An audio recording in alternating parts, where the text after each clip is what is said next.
چار پلڑ ہیں اور بیچ میں توحید کا پلڑ ہے۔ گویا اسلام کی جو عمارت ہے یہ ان 5 چیزوں کے اوپر ڈالی گئی ہے، بقیہ تمام چیزیں اسی سے ہی جڑی ہوئی ہیں۔ اس میں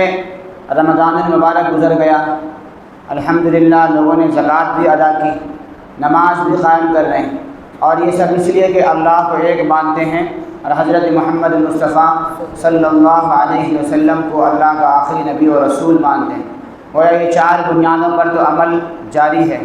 ایک 5واں عمل ہے جسے حج کہتے ہیں۔ یہ 5ویں بنیاد ہے جو اسلام کی بہت اہم اور عظیم الشان رکن ہے۔ یہ کہہ لیجئے کہ اللہ تعالیٰ نے حج کو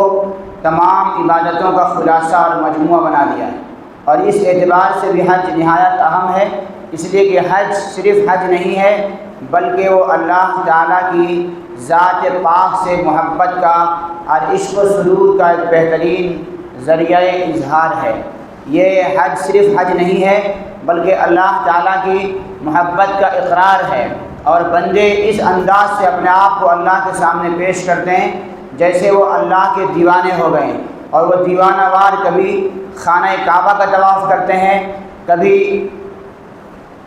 سعی کرتے ہوئے بھاگتے نظر آتے ہیں، اور کبھی عرفات کے میدان میں وہ اللہ کے سامنے روتے اور گڑگڑاتے نظر آتے ہیں۔ کبھی مزدلفہ کا سفر ہے، کبھی مینا کا سفر ہے، کبھی وہ شیطان کو کنکری مار رہے ہیں۔ یہ ایک ایسا عمل ہے جو دیکھنے میں عجیب سا لگتا ہے، مگر دراصل یہ ایک دیوانگی ہے، یہ عشق ہے، یہ محبت ہے، یہ خدا کی چاہت ہے، یہ الفت ہے، اور ایک ایسی لازوال اور ایک ایسی بے مثال محبت کا نمونہ ہے جس کی دنیا کوئی مثال نہیں پیش کر سکتی، جس کا کوئی نمونہ دنیا نہیں لا سکتی۔ اور اس محبت کا اظہار کر کے بندہ